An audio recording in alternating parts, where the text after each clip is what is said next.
Assalamualaikum warahmatullahi wabarakatuh. Perkenalkan, saya Sandayani dari kelas PGSDF. Nah, pada video kali ini saya akan memaparkan mengenai topik 2 koneksi antar materi, yaitu berkaitan dengan asesmen dalam kebutuhan belajar dan perkembangan hasil belajar. Selamat menyaksikan. Asesmen merupakan proses pengumpulan dan pengelolaan informasi untuk mengetahui kebutuhan belajar, perkembangan, dan pencapaian hasil belajar. Nah, adapun tujuan dari asesmen itu sendiri yaitu yang pertama, memantau atau memonitor kualitas pembelajaran. Yang kedua, sebagai umpan balik perbaikan pembelajaran. Nah, di sini berarti bagaimana guru dapat melihat perkembangan peserta didik, apakah kemampuan mereka ini berkembang atau tidak.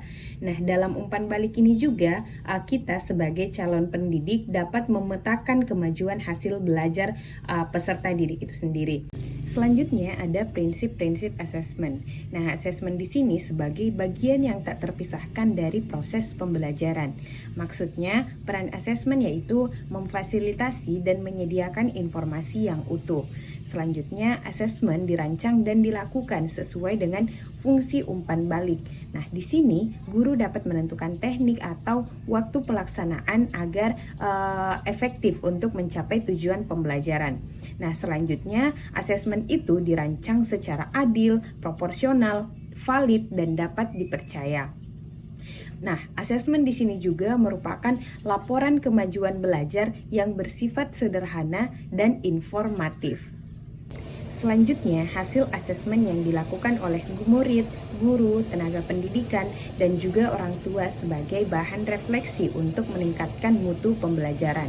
Nah, macam-macam asesmen di sini ada 3, yaitu yang pertama asesmen awal, yang dimana ini merupakan penilaian awal terhadap peserta didik, bagaimana kemampuan awal yang dimiliki oleh peserta didik, sehingga nantinya dapat diukur apakah peserta didik tersebut berkembang atau tidak.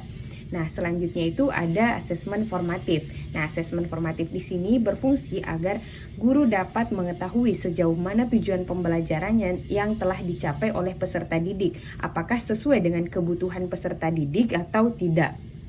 Selanjutnya ada asesmen sumatif atau penilaian akhir yang biasanya penilaian ini lebih kepada ujian akhir dari peserta didik, sehingga guru dapat menilai dari misalnya ujian atau tes akhir dari peserta didik tersebut. Baik, itulah tadi pemaparan mengenai asesmen dalam kebutuhan belajar dan hasil perkembangan belajar.